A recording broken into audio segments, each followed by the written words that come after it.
आत्ताच मी माझ्याबरोबर आमचे संदीप भैया असतील, फडभाऊ असतील, देशमुख साहेब असतील, निसार भाई असतील, असे अनेक पदाधिकारी, सामाजिक कार्यकर्ते हे ज्ञानेश्वरी ताईंना भेटण्यासाठी इथं आले होते. त्यांच्या घरी ज्ञानेश्वरी ताईंना आम्ही भेटलो, त्यांच्या 3 मुलांना आम्ही भेटलो. तसंच महादेव भाऊ जे होते त्यांचे वडील, आई वडील, सासरे या सगळ्यांना आम्ही तिथं भेटलो. तसंच सतीश भाऊ फड हे तिथं उपस्थित होते आणि ज्ञानेश्वरी ताईंशी आणि सतीश भाऊंशी बोलल्यानंतर त्यांनी पूर्ण परिस्थिती सांगितली. याची सुरुवात कशी झाली. महादेवराव जे होते, महादेवराव मुंडे हे अतिशय प्रामाणिक सामान्य परिवारातून घर चालावं यासाठी जमिनीचा व्यवसाय करायचे. एक जमीन कुठली तरी त्यांनी घेतली होती, त्या जमिनीसाठी इसारसुद्धा त्यांनी दिला होता आणि ती जमीन इथं असणाऱ्या एका मोठ्या नेत्याला म्हणजे एक श्री कराड नावाच्या एका व्यक्तीला ती जमीन तिथं घ्यायची होती. कदाचित श्री हे वाल्मिक कराड यांचे चिरंजीव असं इथं आल्यानंतर आम्हाला कळालं आणि मग तिथे एक छोटासा वाद झाला. तो वाढत गेला आणि महादेवभाऊ मुंडे हे स्वाभिमानी असल्यामुळे आणि गरीब परिवारातले असल्यामुळे तिथं स्पष्टपणे काही गोष्टी त्यांनी सांगितल्या की आम्ही कष्ट करून जगतो, आम्हाला जगू द्या. आणि मग त्याच्यानंतर वाद वाढत गेला आणि दुर्दैवाने सतीशभाऊ फड व तसंच ज्ञानेश्वरीताई मुंडे यांचं मत आहे की त्यांचा मर्डर करण्यात आला आणि त्यांच्या म्हणण्यानुसार असं कळतं आहे की श्री आणि सुशील असे 2 मुलं जे वाल्मिक कराडची मुलं आहेत, त्याच्याचबरोबर गोट्या, गीते आणि अजून काही लोक त्यांनी नावं तिथं घेतलेली आहेत. असे सर्व लोक मिळून त्या दिवशी रात्री 9:30 वाजता का 9 वाजता महादेवराव मुंडेंना तिथं फार वाईट पद्धतीने तिथं मारण्यात आलं आणि इथला एक तुकडा त्यांच्या गळ्याच्या इथला हा काढण्यात आला. ते पोस्टमॉर्टम सुद्धा आलेला आहे की असा तुकडा काढण्यात आला होता. आणि मग जे बाणगर आहेत, जे आपल्याला सोशल मीडियावर तिथं दिसत आहेत, जे पूर्वी वाल्मिक कराडबरोबर तिथं काम करायचे पण आत्ता समाजासाठी, लोकांसाठी, माणुसकीच्या नात्याने कुठंतरी ते खरं काय ते लोकांसमोर आणत आहेत. त्यांनीसुद्धा सांगितलं होतं हा जो तुकडा काढला होता तो वाल्मिक कराडच्या टेबलवर नंतरच्या म्हणजे मर्डर झाल्यानंतर 4 दिवसांनी तो तिथं दिसला. आता ह्या सगळ्या गोष्टी ज्ञानेश्वरीताईंनी आम्हाला आज सांगितल्या, सतीशभाऊ फड यांनी सांगितल्या, त्या आम्ही सर्वांनी ऐकून घेतल्या. मीडियासुद्धा तिथं होतं. मग आम्ही SP ला फोन केला, कारण का झालं असं आहे की 18 महिने झाले तरीसुद्धा तिथं जे FIRमध्ये नावं यायला पाहिजे होती ती आत्तापर्यंत आलेली नाहीत. सुप्रियाताई सातत्याने ज्ञानेश्वरीताईंच्या संपर्कात आहे. त्यांच्या आरोग्याची काळजी अनेक महिन्यांपासून कशी आहे, बरी आहे का, काय अडचण आहे याचा संपर्क त्यांचा तिथं आहेत. त्याच्यावर आव्हाड साहेब स्वतः अधिवेशनामध्ये या विषयासाठी लढलेत, पाठपुरावा तिथं करत आहेत. इथं असणारे सामाजिक लोक, सर्व जाती धर्माची लोक या परिवाराबरोबर आहेत. पण SP साहेबांशी आम्ही जेव्हा बोललो तेव्हा आम्हाला खूप सकारात्मक उत्तर त्यांच्याकडनं काही मिळालेलं नाही. आमचं एकच मत होतं की एवढे पुरावे आहेत, तिथं अनेक लोकांनी सांगितलेलं आहे आणि दुर्दैव असं जेव्हा तो आपण CDR ज्याला म्हणतो की त्या परिसरामध्ये कोण कोण लोक उपस्थित होते, मोबाईलवरनं काढलं जातं, तर सगळी माहिती जेव्हा डंप केला होता, म्हणजे त्याला माहिती कम्प्युटरमध्ये घेतली होती आणि पेनड्राईव्हवर घेतली होती, ती पोलिसांनीच घेतली. पण ती तिथं अजून खोलात जाऊन त्याला निवडायचं ज्याला म्हणतो, माहिती अजून निवडून अजून कोण कोण लोक तिथं आहेत हे बघायला सरकारकडनं हा खर्च करायला पाहिजे होता. पण तो त्यावेळेस 18 महिन्यापूर्वी सतीशभाऊ फड यांनी स्वतः 1.5 लाख रुपये खर्च करून आपल्या बहिणीच्या पतीला न्याय मिळावा यासाठी त्यांनी एका चांगल्या एक्सपर्टकडनं ती माहिती काढली आणि त्यात ती नावं पुढे तिथं आले. यांचं अशी मागणी इथं आहे, एक तर न्याय मिळाला पाहिजे असं अख्ख्या संबंध महाराष्ट्राची मागणी आहे. कारण परवा जेव्हा बाणगरांनी तो व्हिडिओ तिथं दाखवला होता, त्या व्हिडिओमध्ये जे फोटो दाखवले ते फोटो बघितल्यानंतर अतिशय वाईट वाटतं, डोळ्यात पाणी येतं. अशा पद्धतीने तिथं जर खून झाला असेल, त्यामुळे अख्खा महाराष्ट्र या कुटुंबाबरोबर आहे. यांची मागणी आहे, एक तर SIT जी निर्माण केली गेली आहे तिचं काही हालचाल तिथं दिसत नाही. त्याच्यामध्ये पूर्वी त्या काळामध्ये एक संतोष साबळे नावाचे PI होते असं आम्हाला समजते, असं आम्हाला सांगितलं. त्यांना या SITमध्ये घेण्यात यावं अशी इच्छा इथं ज्ञानेश्वरीताईंनी व्यक्त केली. लगेचच आम्ही मिश्रा जे IG आहेत त्यांना फोन केले, पण ते भारतात नसल्यामुळे त्यांचा चार्ज हा उमाप साहेबांना दिलेला आहे. उमाप साहेबांशी आत्ता आम्ही बोललो, SP साहेबांशी बोललो. मग उमाप साहेबांच्या हातामध्ये तो विषय असल्यामुळे कदाचित ते जालन्यामध्ये आहे, ते साबळे, संतोष साबळे, त्यामुळे त्यांना इथं जर नियुक्ती द्यायची असेल तर तो त्यांचा अधिकार आहे. त्याच्याचबरोबर यांची मागणी आहे खुमावत, पंकज खुमावतांना याच्यामध्ये आणण्यात यावं. आता हा जो अधिकार आहे तो इथं कोणाच्या ह्याच्यात नाही आहे, तो आहे रश्मिताई शुक्ला, जे या राज्याचे पोलिसांचे प्रमुख आहेत. त्यांचा फोन आम्ही प्रयत्न केला, फोन काय तिथं लागलेला नाही. त्यामुळे त्यांच्या बाबतीतसुद्धा आम्ही पाठपुरावा करू. या गरीब महिलेचं म्हणणं असं आहे की आम्हाला CM साहेबांना भेटायचं आहे, भेटून दिलं जात नाही. आम्हाला इथला पालकमंत्री साहेबांना भेटायचं, बीडला भेटण्यासाठी सुद्धा हे गेले होते, भेटून दिलं नाही पोलीस अधिकाऱ्यांनी.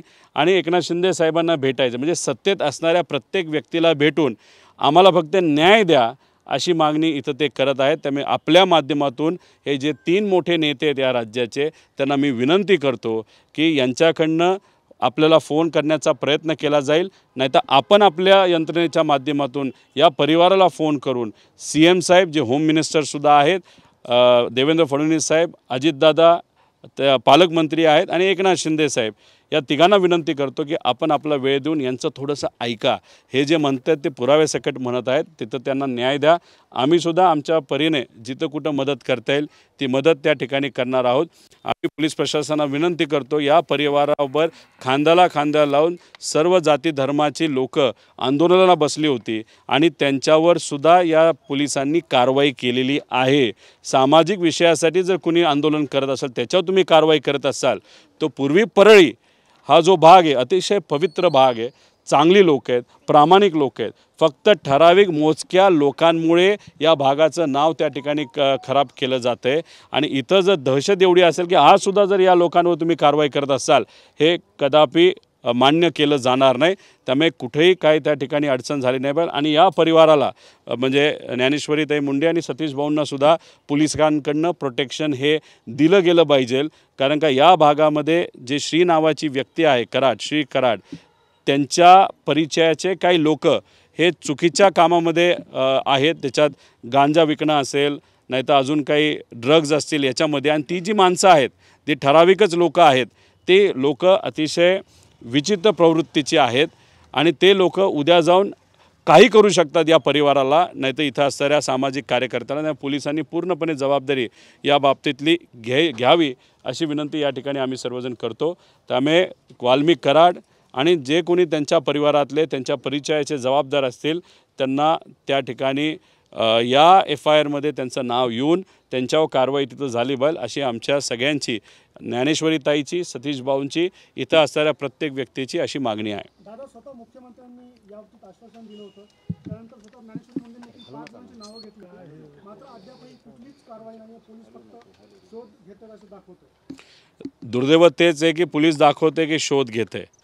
तुम्ही जर बघितलं तर याच्या आधी काही VIP केसेसमध्ये, म्हणजे तिथं काल परवाच तुम्ही खडसे साहेबांचा विषय तिथं बघितला, त्यांच्या जावाईचा पार कुत्री घेऊन पोलीस तयार होते की आता आपल्याला रेड टाकायची.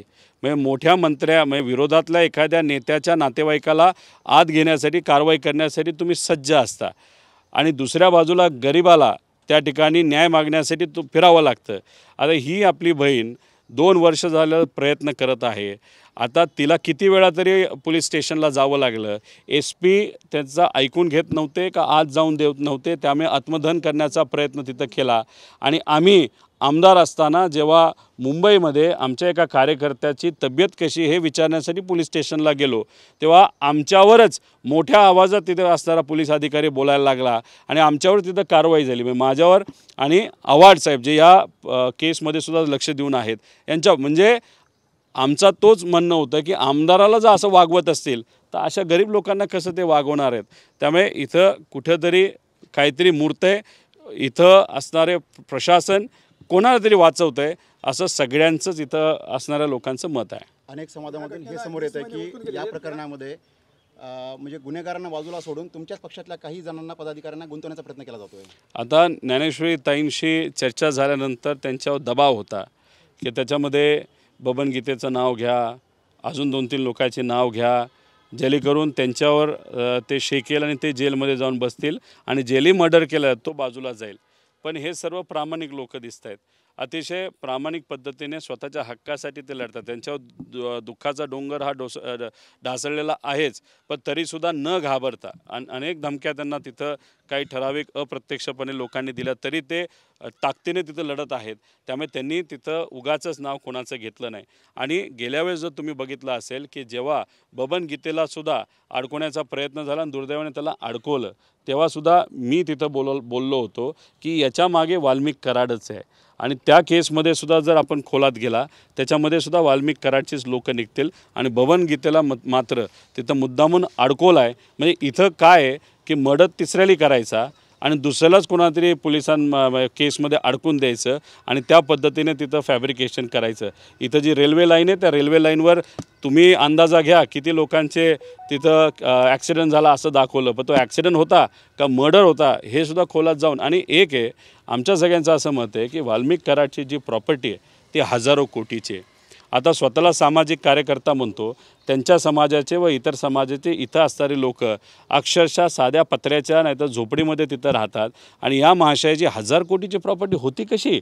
आता आमची मागणी अशी आहे की SIT तुम्ही या विषयात लावली, एक वेगळी SIT लावा की एक तर 1000 कोटीची प्रॉपर्टी झाली कशी आणि त्या 1000 कोटीच्या प्रॉपर्टीमध्ये कोण कोण पार्टनर आहे याचासुद्धा अभ्यास त्या ठिकाणी झाला पाहिजे. आणि आमचं असं मत आहे की हे 1000 कोटी सरकारने जप्त करावे आणि जो व्यक्ती पोलीस स्टेशनमध्ये जाऊन आमच्यावर अन्याय झाला, आमच्या जमिनी हडपल्यात, आमच्या महिलांवर अन्याय तिथं झालेला आहे, आमच्या कोणाच्या जवळचा मर्डर या व्यक्तीने तिथं केलेला आहे, ती 1000 कोटीची प्रॉपर्टी ती सरकारने विकावी आणि या गरीब लोकांना त्या पैसा डायरेक्ट त्यांच्या अकाउंटला तिथं द्यावा अशी सुद्धा आम्ही सर्वजण मागणी करतो. ट्विट करत असताना तुम्ही म्हटलं की जन आंदोलन उभारावं लागेल. आता 1 महिन्याचा अल्टिमेटम ज्ञानेश्वरीताईंनी दिलेलं आहे. त्या वेळेत जर आरोपी नाही अटक झाले तर तुम्ही या कुटुंबाच्या सोबत रस्त्यावरती लढा. एक मी सांगतो, जन आंदोलन हे कुठला नेता उभा करत नसतो, लोकातून हे उभं होत असतं. आजसुद्धा आपण जर बघितलं तर इथं हजारो लोक आलेली आहेत ज्ञानेश्वरीताईंना पाठिंबा द्यायला. काल परवासुद्धा जेव्हा घटना घडली तेव्हा त्यांनी आत्मदहन करण्याचा प्रयत्न केला, अनेक लोक भावनिक होऊन. आणि मला असं कळतं की त्यांचे सासरवाडी आणि त्यांचं माहेर हे दोन्ही गावाली पूर्णपणे पाठिंबा या आपल्या ताईला तिथं दिलेला आहे. मला लोकांना विनंती करायची आहे की आम्ही कार्यकर्ते आहोत, आम्ही जिथं कुठं आंदोलन असेल साईडला तिथं बसलेलो असू, पण आम्ही पाठिंबा तिथं देऊ. पण जोपर्यंत लोक एकत्रित येणार नाही तोपर्यंत या ज्ञानेश्वरीताईंवर अन्याय झाला आहे असे अनेक आहेत, सगळ्यांना माहिती अनेक आहेत, पण फक्त इथं दहशत असल्यामुळे लोक बाहेर येत नाही. त्यांना विनंती करतो की त्यांची प्रोटेक्शनची काळजी इथे असणारे सामाजिक कार्यकर्ते करतील. पण जे खरं आहे ते लोकांसमोर आलं पाहिजे आणि लोकांनी हा विषय हातात घेतल्याशिवाय जे लोक प्रशासनावर प्रेशर आणत आहेत ते लोक तोपर्यंत घाबरणार नाही, नाही तर थांबणार नाही. लोकांनाच हा विषय कुठेतरी हातात घ्यावा लागेल. दादा तब्बल 21 महिने 10 दिवस होत आलेले आहेत आणि आणखीन अल्टिमेटम किती द्यायचे? नाही बघा, ताईचं असं मत आहे की एकदा एक प्रयत्न म्हणून मुख्यमंत्री साहेबांना आम्हाला भेटू द्या, उपमुख्यमंत्री जे 2 आहेत त्यांना तिथं भेटू द्या. SIT स्थापन झाली, अपेक्षा होती SIT स्थापन झाल्यानंतर काहीतरी होईल, पण त्या SITतून काही झालेलं नाही. अशा लोकांना जबाबदारी दिली ते कदाचित इथं अनेक वर्ष आहेत, त्यामुळे त्यांच्याकडे न्याय मिळेल असं वाटत नाही लोकांना. त्यामुळे त्यात बदल झालेच पाहिजे. ते 2 बदलसाठी आम्हीसुद्धा प्रयत्न करू, सरकारला त्या ठिकाणी विनंती करतो. पण थोडा वेळ ताई म्हणत असेल तर नेत्यांना भेटून काय होतं का बघू, आणि ते नाही झालं तर ताईला पण सांगण्याची जरूरत नाही. लोकच हा विषय कुठं ना कुठे तिथे ताब्यात घेतील, हातात घेतील. आणि एक आहे आपल्यासारखे मराठी पत्रकार जे आहेत त्यांचे मी आभार व्यक्त करतो की आपणसुद्धा या विषयामध्ये आणि या बीड परिसरामध्ये जिथं कुठं अन्याय झाला त्या ठिकाणी तुम्ही गरिबाबरोबर राहिलात, सामान्य लोकांबरोबर राहिलात. पीडित लोकांबरोबर राहिलात त्यासाठी मी आपले मीडियाचे सुद्धा आभार व्यक्त करतो. कारण का कितीही कुणीही आंदोलन केलं, कुठलाही मोठा नेता आला नाही तर छोटा आला, जोपर्यंत मीडिया साथ देत नाही तोपर्यंत गरिबाला न्याय मिळत नाही. आणि महाराष्ट्रातली मराठी मीडिया म्हणजे तुम्ही सर्वजण अजूनसुद्धा ताकद त्या ठिकाणी मीडियाची या गरिबाच्या पाठीमागे लावतात. त्यासाठी मी त्यांच्या वतीने मी आपल्या सगळ्यांचे आभार व्यक्त करतो. आतापर्यंत पाहिलं तर या प्रकरणामध्ये कायम आहे असं वाटतंय का? नाही, हे बघा, आता पूर्वी जी काही लोक घाबरत होती ते आता तिथं घाबरत नाही. आम्ही कोणालाच घाबरत नाही. नाही तर आज खरंच घाबरायचं झालं असतं तर आम्ही आत्ता कुठेतरी सत्तेत जाऊन तिथं बसलो असतो, पद एखादं मिळालं असतं. तुम्ही जर बघा, एक फार आश्चर्याची गोष्ट घडली. 25 तारखेला ईडीच्या सोशल मीडिया अकाउंटवर इंग्लिशमध्ये ट्विट केली गेली की रोहित पवारवर अशा पद्धतीने चार्जशीट केली गेली, अशी कारवाई केली. मी एकटा अख्ख्या देशामध्ये मी एकटा असा व्यक्ती आहे की आज परत 4 दिवसानंतर हिंदीमध्ये ट्विट केली गेली, तीच इंग्लिश गोष्ट हिंदीमध्ये आज केली गेली.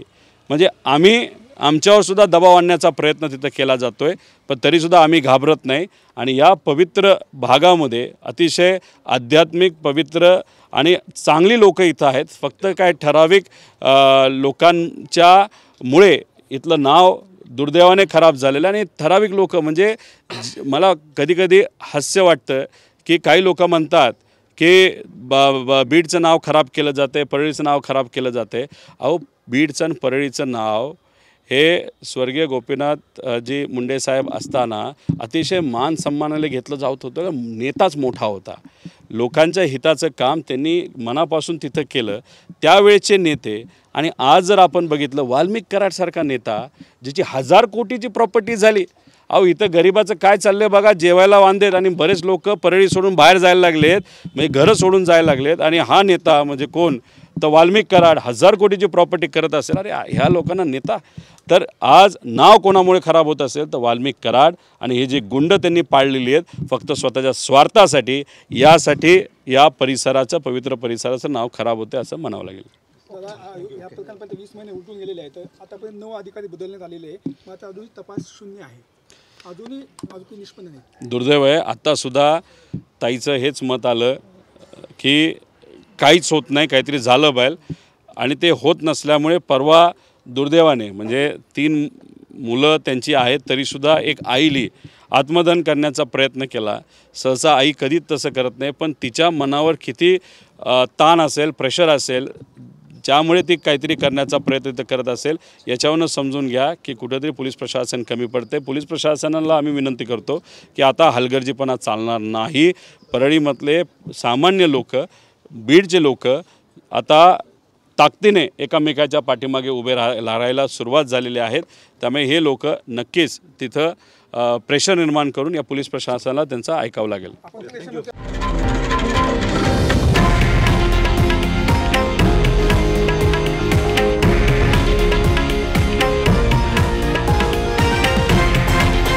हे आहे देशातील नंबर 1 न्यूज नेटवर्क आणि आपण पाहत आहात TV9 मराठी, एकमेव.